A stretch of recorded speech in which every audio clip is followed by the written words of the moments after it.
Was Donald Trump willing to listen to your recommendation for labor secretary as a result of your willingness to speak at the Republican National Convention?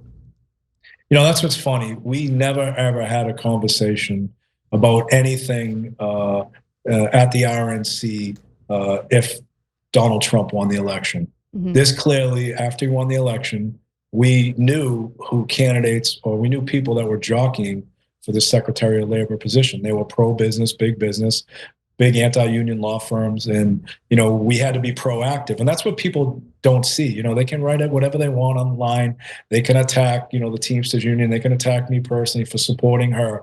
But the reality of it is there was no better choice, and that's why we lobbied hard. We had some frank conversations with the President of the United States, and we're very, very thankful and hopeful of the outcome, and also hopefully she will get support from her Republican colleagues, despite what Rand Pauls of the world is saying.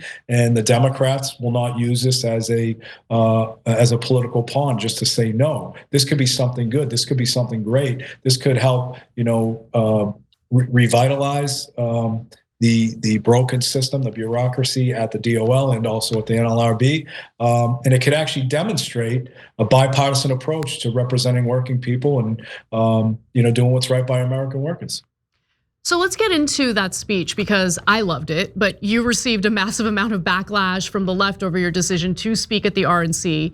You were a keynote speaker on the first night of the Republican National Convention, and I thought, honestly, it was fantastic, mostly because it was the type of speech that you would never expect at the RNC. In fact, I want to show the audience just a little piece of it. Labor law must be reformed. Americans vote for a union but can never get a union contract. Companies fire workers who try to join unions and hide behind toothless laws that are meant to protect working people but are manipulated to benefit corporations. This is economic terrorism at its best. An individual cannot withstand such an assault.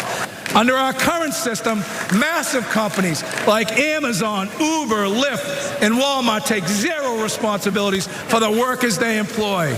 These companies offer no real health insurance, no retirement benefits, no paid leave, relying on underfunded public assistance.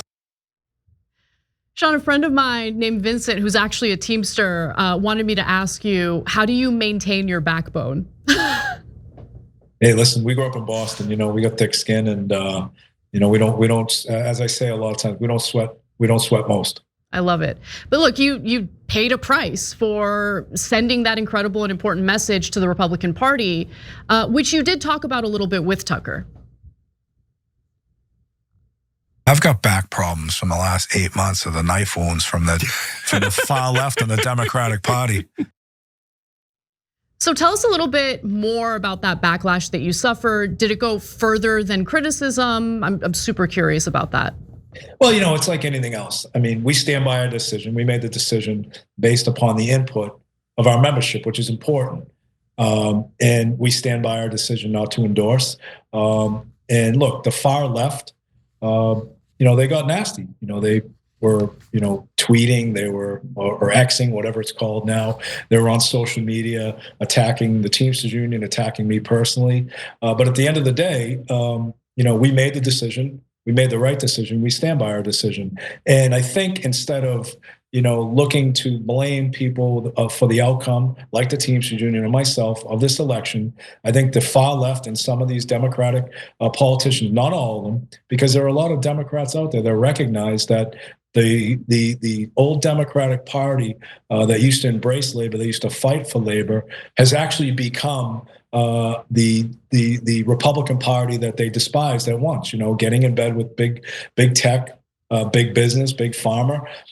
So I don't regret any decision, and I think instead of pointing fingers right now, I think people should be looking in the mirror. Like, look, I as a union leader, I suffer some defeats along the way. We lose organizing campaigns. Sometimes we don't get the best contract we need. And the first thing we do is self-reflect.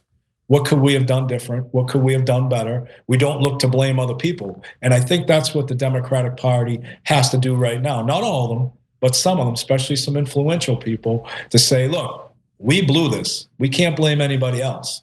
We've got to acknowledge that we made some missteps. We discounted the support of people like rank and file members in unions, who I think on the average would probably vote 65%, despite what their leadership was advocating for. And, I think they've lost touch with American workers. I think they need to get back in the trenches with their constituency, get into the neighborhoods and talk to the people. And the Democrats during this election process were very critical of anybody that went against them, very critical of anybody that didn't follow their marching orders. And look, the one thing that working people and myself alike, we don't like to be told what to do. We like to be asked what our opinions are, because our opinions matter. Our opinions allow them to serve us.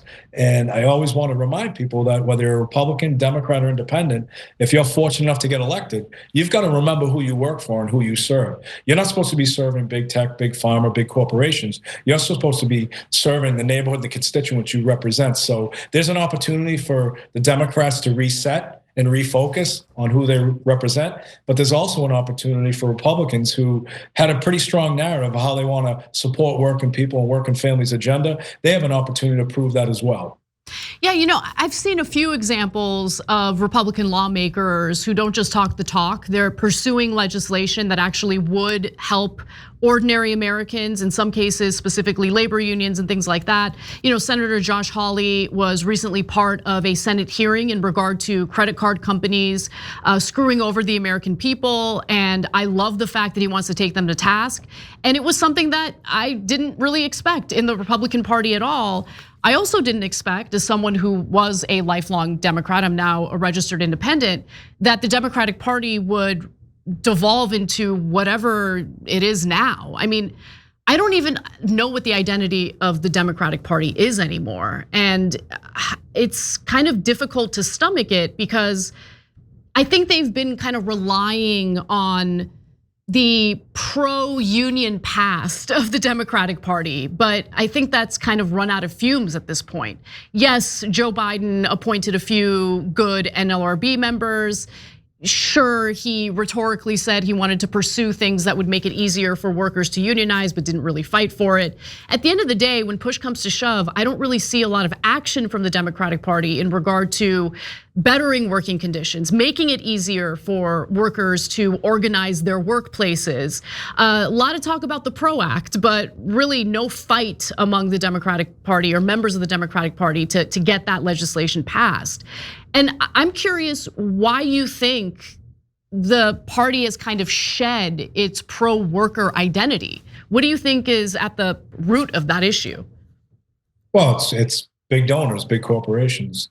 They like I said earlier, they've become what they've despised. What they've accused the Republican Party of. I mean, you look at who ran Kamala Harris's campaign, right?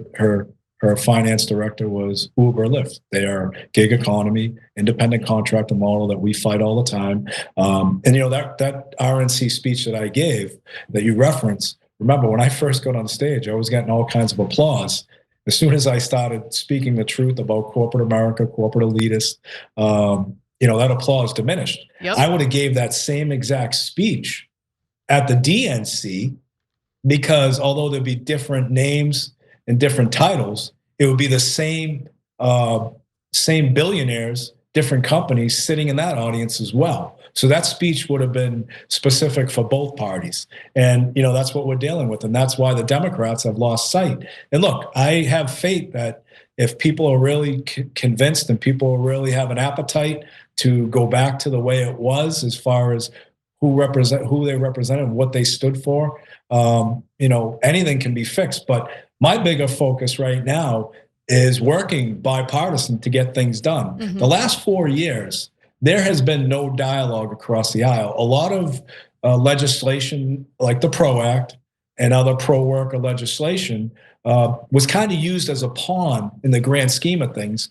Let's throw the PRO Act out there 6 months before in its form, that no one agreed with on the other side. Let's just throw it out there just to get the Republicans to say no, so that we can point our finger and say, see, they're not for the workers, instead of working the previous 4 years to say, all right, great, this is what we need to do. We want to work together on this. What works for you? What can you accept in a version of the PRO Act? What can't you live with? And that's what negotiations are all about. I do it every single day. I negotiate with companies every single day and trying to get a resolution that works for each side. That shouldn't be any different than what goes on every single day on the Hill. And, look, let's not lose sight of the fact that we talk about the PRO Act.